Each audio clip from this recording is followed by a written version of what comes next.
Bienvenue ici Jobash, si tu vas bien, je vais bien, si tu vas pas bien, je vais quand même bien. Bon, bref, aujourd'hui je vais te raconter 5 histoires ou légendes plutôt étranges sur la Normandie. Alors si tu viens de Normandie, dis-moi en commentaire si tu connais d'autres histoires étranges, et sinon mets en commentaire ton département pour que je puisse faire le prochain épisode avec 5 histoires cheloues de ta région. Donc abonne-toi pour être au courant de la dernière sortie des nouvelles vidéos.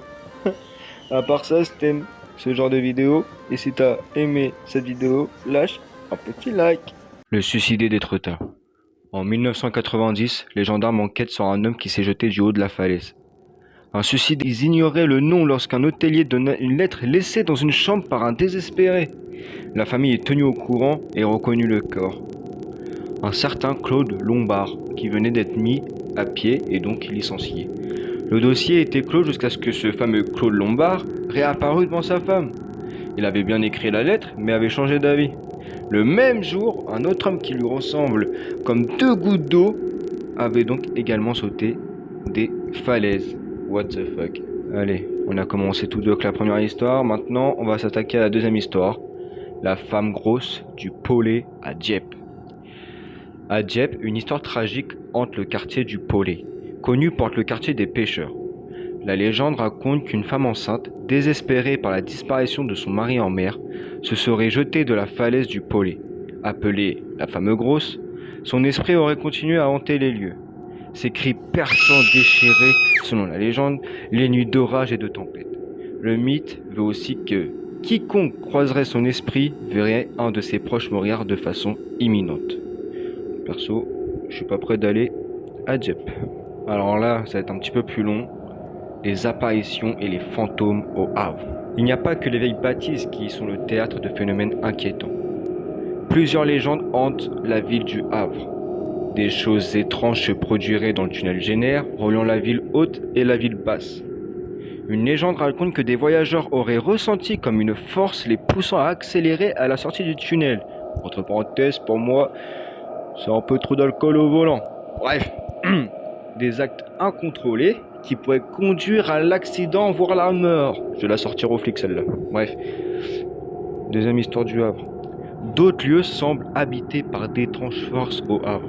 C'est le cas notamment du quartier de l'ancien hôpital Flaubert, où les récits des phénomènes inexpliqués se sont multipliés. Bruit et mater... Ok. Bruit et martel... Je vais y arriver.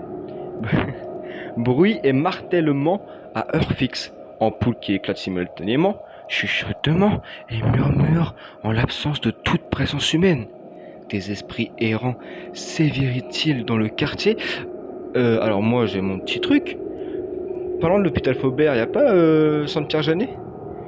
Ayant grandi dans un foyer juste à côté de Sainte-Pierre-Janet, je pense savoir d'où ils viennent les bruits, les coups chelous que vous entendez les gens.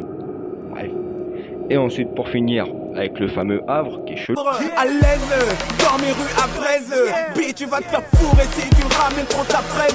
C'est pas qui sera dedans que j'arrête de cracher dans la soupe. Ma vie est une salope, il est temps de quand il s'agit de faire du rap. T'inquiète pas, on sait le faire. On fait ce qu'on a à faire et le reste nique sa mère. Ah et là ici on bat. Ah et là ici on pose. Et là si nous on bat. Et là si nous on pose. Tu veux nous croiser dans la street ou dans les studios. Bientôt tu verras nos sales têtes dans des vidéos. Ah et là ici on bat. Ah et là ici on pose. Et là si nous on bat. Et là si nous on pose.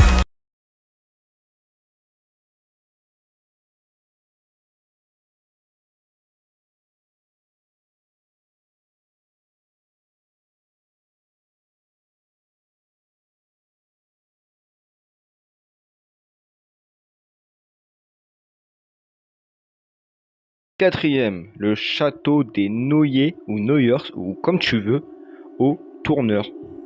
Dans le Calvados, le château des Noyers, Noyers ou comme tu veux, au Tourneur, est réputé pour être le plus hanté de France. Le lieu serait notamment habité par une dame blanche, la fameuse, la demoiselle des Noyers, Noyers comme tu veux.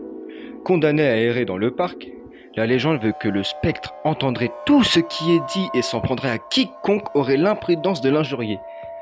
Madame la dame blanche, j'ai juré t'es belle. Voilà, j'ai rien dit. Faut être un petit peu plus sérieux. 5. chasseuses de fantômes en Normandie. Des histoires effrayantes. Ces 3 jeunes femmes originaires du Bessin, au Calvados, ou Bessin, comme tu veux, je m'en fous. T'as vu? C'est un nom propre, tu peux le dire comme tu veux. En ont aussi à raconter. Leur hobby? La chasse aux fantômes et aux phénomènes surnaturels, équipés de caméras à vision nocturne, lampes infrarouges, dictaphones et détecteurs de champs magnétiques.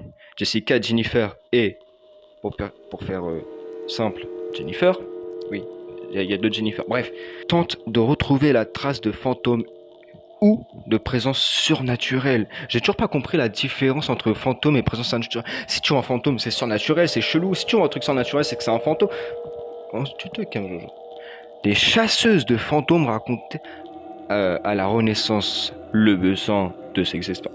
Désolé, cette phrase-là, j'ai pas compris, mais en fait, je crois, parce qu'en fait, dans l'article, c'était marqué à nos confrères, donc je pense que la Renaissance, le Bessin ou Bessin, là, c'est en fait un journal là-bas, un truc à la con. Respect à eux quand même. Bref, donc, ils ont dit. Alors qu'on menait l'enquête, j'ai vu une silhouette passer dans un couloir. Sans monter à Jennifer ou Jennifer, mon pote. Au même moment, le détecteur de champ magnétique s'est allumé.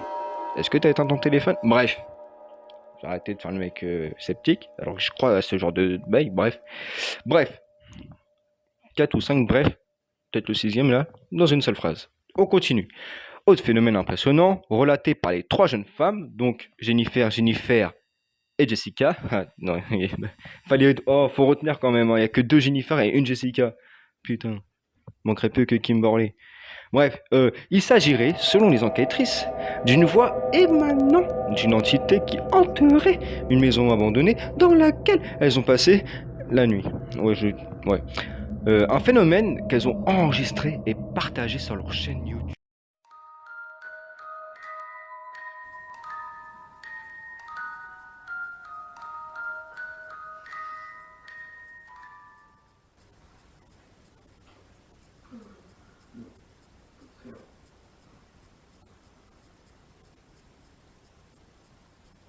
Les sources, elles sont en description. Pour la première histoire, c'était sur un site qui n'a rien à voir par rapport aux autres histoires.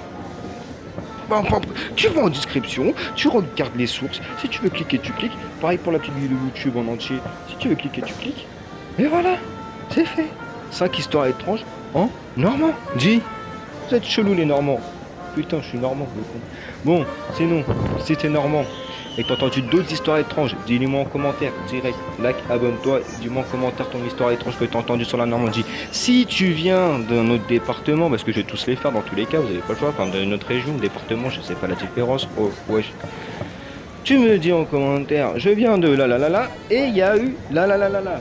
Et après, moi, je vais faire mes recherches, et je te ferai une vidéo. Oh, calme-toi, Jojo, bordel, wesh. Ça, c'est la nuit blanche, la fin de journée, ça fatigue. Bon, c'était Jobash, Jojo, tonton, qui tu veux, c'était moi en tout cas. Si tu vas bien, j'ai bien. Ah non, ça c'était mon début d'intro. Bon allez, moi je vous abandonne. Je vais prendre ma douche, là je pue la mort.